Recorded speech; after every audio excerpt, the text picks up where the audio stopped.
Hello, and welcome to Around the Political World with John Rothman. I am your host, John Rothman. If you're a fan of the show, make sure to hit the follow button on the top right of Apple Podcasts, Spotify, or wherever you are listening at this very moment. When you hit follow, leave a review or share an episode with a friend. It helps other people discover the show, keeps us going. As I like to remind you each and every day, it expands our base.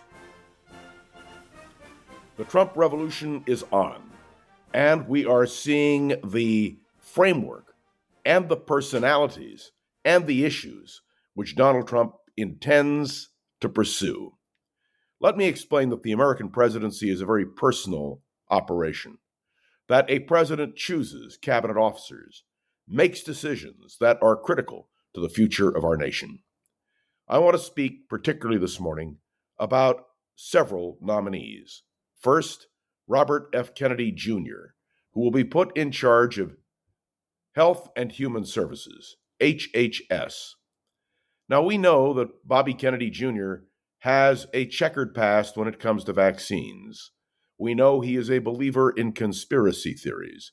And yet Donald Trump is prepared to put into his hands a major department of the U.S. government. There are real concerns being raised, particularly by those in the medical profession and scientific community, who are asking, is R.F.K. Jr. the right person, given his track record and his history of, statements that are hardly scientific? Is this the person who should be in charge of Health and Human Services? Let me point out to you that there was a great question about whether a Robert F. Kennedy Jr. could be confirmed. And that is why the question of recess appointments is so critical. If, in fact, the Senate Republicans grant Donald Trump his wish that there be no hearings and rather that it be a recess, a nomination, and appointment, there's no question about it. Robert F. Kennedy Jr. will, for the foreseeable future, be the Secretary of Health and Human Services. What are the consequences for American health? That is the question. I want to say a word, if I can, about Tulsi Gabbard, who is now being nominated to be in charge of our intelligence agencies, 17 intelligence agencies. Let me hasten to point out that she was a Democrat.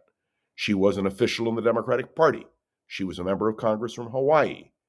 She became a Republican just a few months ago and endorsed Donald Trump. She is a MAGA supporter.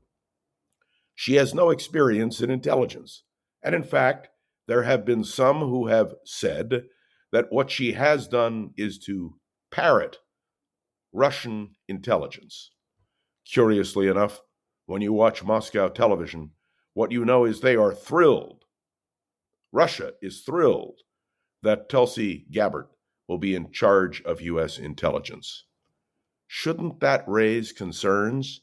And again, with no confirmation process, if Donald Trump pursues his idea of recess appointments, she will sail right through.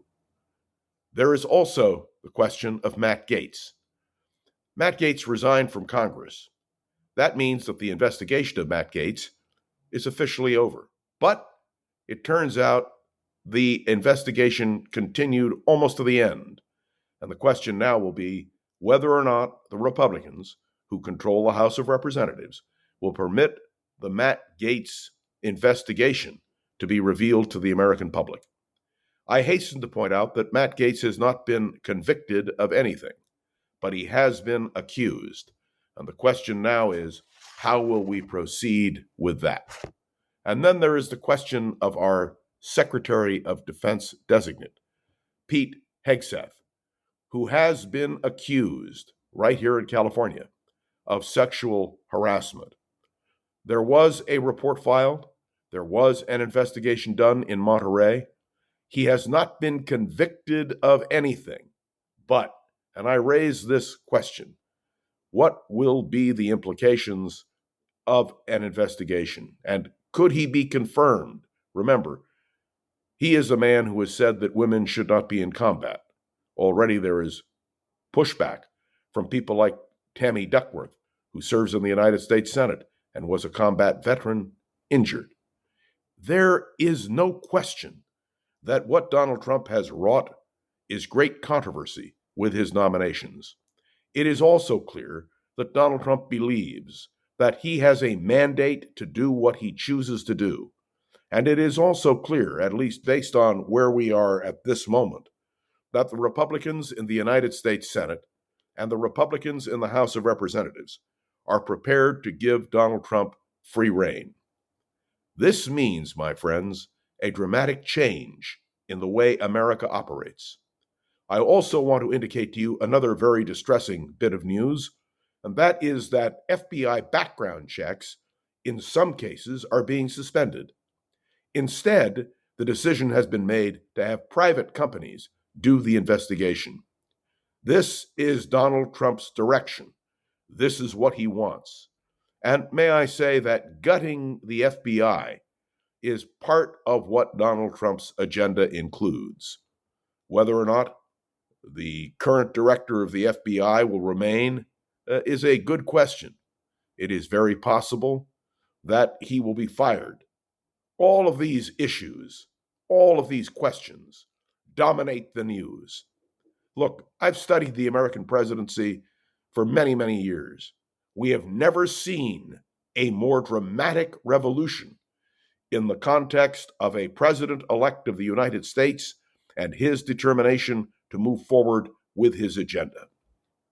There are some who argue that that is a president-elect's right, and indeed responsibility, to build an administration in his own image. That is what Donald Trump is doing. And if he succeeds, well, we will have a whole new world of issues and personalities to view. If he fails, the Republican Party, which has decided to go along with Donald Trump, will certainly be on the firing line as well. This is an important moment in American politics and in American political history and in the history of the presidency.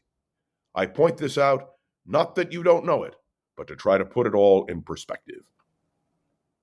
Thanks for tuning into another episode of Around the Political World with John Rothman. Make sure to follow along and let me know your thoughts on the show by leaving a review on Apple Podcasts and sharing an episode with a friend or colleague so we can continue to grow and expand, which, as I point out every day, is our goal. Interact with me on Facebook and LinkedIn. I look forward to hearing your comments. And of course, I want to say a special thank you to the wonderful producer of this podcast, Go-Go Zoger. Well, that's it for this week on Around the Political World with John Rothman. This is a fast, moving time. Have a great weekend. See you on Monday.